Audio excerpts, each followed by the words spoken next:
Washington, Reuters, U.S.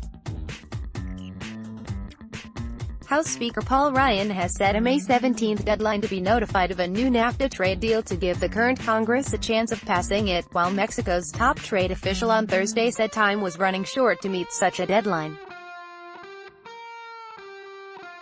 Mexico's Economy Minister Ildefonso Guajardo delivers a news conference at Los Pinos presidential residence in Mexico City, Mexico, May 1, 2018. Reuters, RomeroRyan, who controls legislation in the House of Representatives, set his deadline in remarks delivered on Wednesday to the Ripon Society in Washington and publicized on Thursday.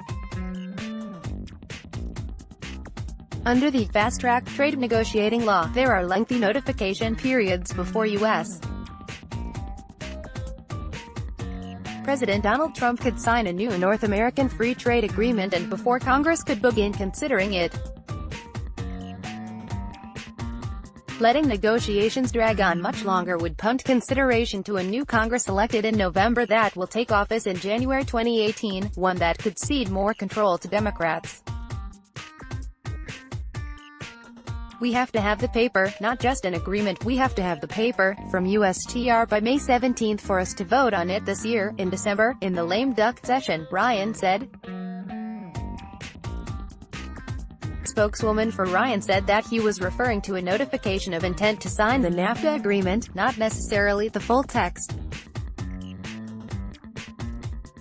Major differences remain between the three members of NAFTA after more than 8 months of largely slow-moving negotiations launched at the insistence of President Trump, who wants major changes to the 1994 pact. Friday indication Mexico's Economy Minister Ildefonso Guajardo said he expected to learn by the end of Friday whether a new deal was possible. He and his counterparts have been meeting in Washington since Monday to try to bridge major gaps. "I think we will be finding out through the day and tomorrow. If we really have what it takes to be able to land these things in the short run," Guajardo told Reuters. A source close to the talks said it was possible that Guajardo, U.S. Trade Representative Robert Lighthizer and Canadian Foreign Minister Chrystia Freeland could end their meetings into the weekend. The USTR spokeswoman declined comment while a Freeland spokesman did not respond to a request for comment. Guajardo told Reuters that "we have suitcases for 2 weeks if necessary." This week's talks hit an obstacle as the United States and Mexico sought to settle differences over the key issue of automobiles.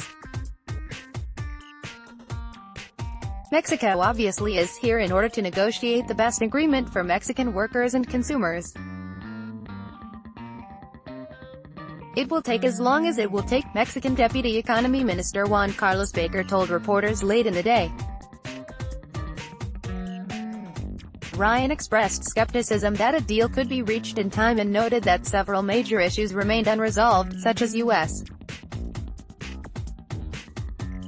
demands for more access to Canada's dairy market and to make an investment dispute arbitration system optional. "There are a handful of unresolved issues and I don't want to make news, but we'll see if they can get this done by May 17 and get us the paper to Congress, which then we could have this vote in December," Ryan said. "If they can't, then we won't." Trump regularly threatens to walk away from NAFTA, underscoring uncertainty over the pact. Business executives complained that the lack of clarity is hitting investment. Canada more upbeat Freeland, however, struck a more optimistic tone. Speaking to reporters after meetings with U.S. legislators on Capitol Hill, she sidestepped questions as to when an agreement might be reached but said the three nations had made a lot of progress since Monday. She is due to meet U.S. Secretary of State Mike Pompeo at 4:30 p.m. Eastern Time, 20:30 GMT, on Friday. Mexico has launched a counter-proposal to U.S. demands to toughen automotive industry content rules and boost wages. Trump blames cheaper wages in Mexico for manufacturing job losses in the United States. Many other major issues crucial to a deal are still unresolved, including U.S. bans for a 5-year sunset clause, and elimination of settlement panels for trade disputes.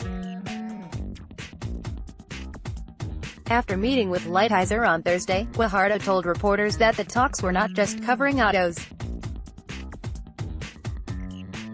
"You cannot think that in a process of negotiations, we're going to solve one item without reviewing the overall balance of the agreement," he said. "We're going over all the items. It's very important to stress that." Writing by David Lauder and David Lundgren, editing by Nick Zeminski and Phil Berlovitzer. Standards. The Thomson Reuters Trust Principles.